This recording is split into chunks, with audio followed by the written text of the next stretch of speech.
सन्माननीय सरपंच महोदय, उपसरपंच, ग्रामपंचायतीचे सर्व आदरणीय सदस्य, मंचावर उपस्थित मान्यवर आणि माझ्या प्रिय ग्रामस्थ बंधू भगिनींनो, सर्वांना सस्नेह नमस्कार.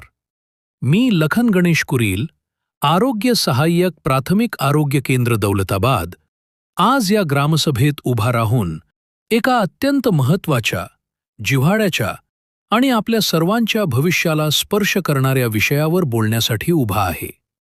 बंधू भगिनींनो, आपल्या गावात प्रत्येकजण निरोगी, सशक्त आणि आनंदी राहावा हे आपल्या सर्वांचे स्वप्न आहे.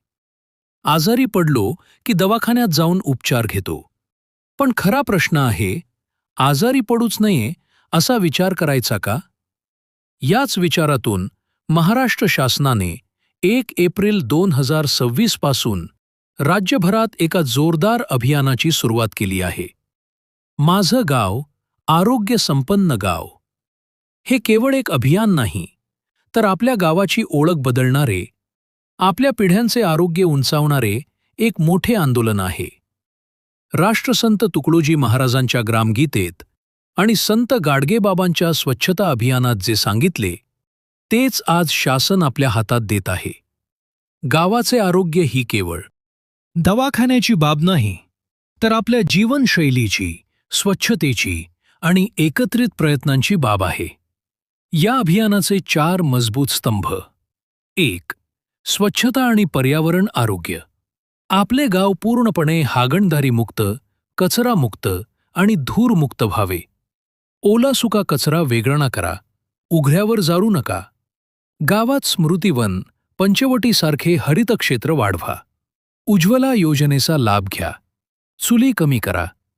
शुद्ध पाणी आणि स्वच्छ हवा हीच आपली खरी औषधे आहेत. 2. माता आणि बाल आरोग्य. एकही माता किंवा बाल मृत्यू होऊ नये.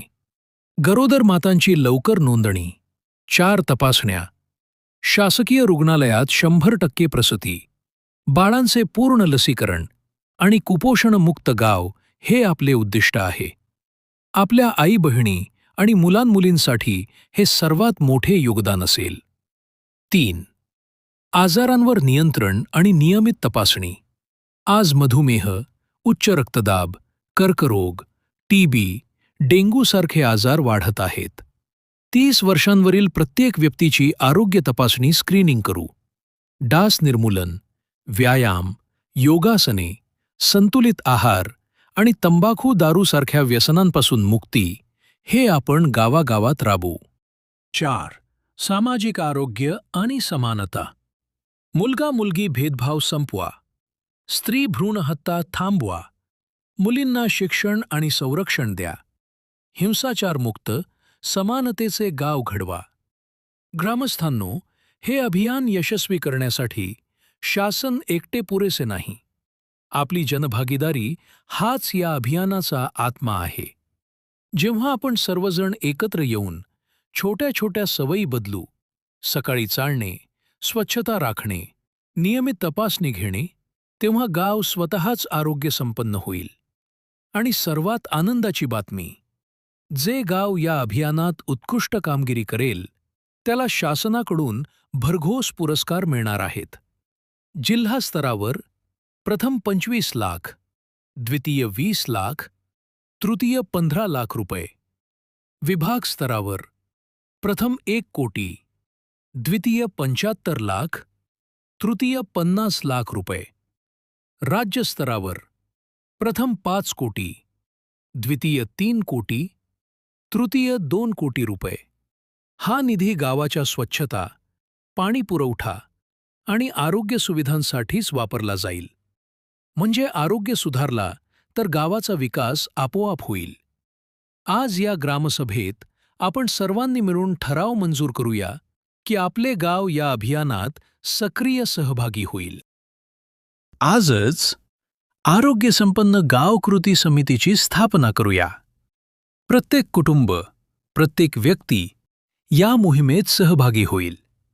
चला तर मग बंधू भगिनींनो, आपण सर्वजण एकत्र येऊया. आपल्या गावाला आरोग्य संपन्न बनवूया. जीवनशैली बदला, सवयी सुधारा आणि महाराष्ट्रात आपले गाव, माझं गाव, आरोग्यसंपन्न गाव म्हणून नाव कमावूया.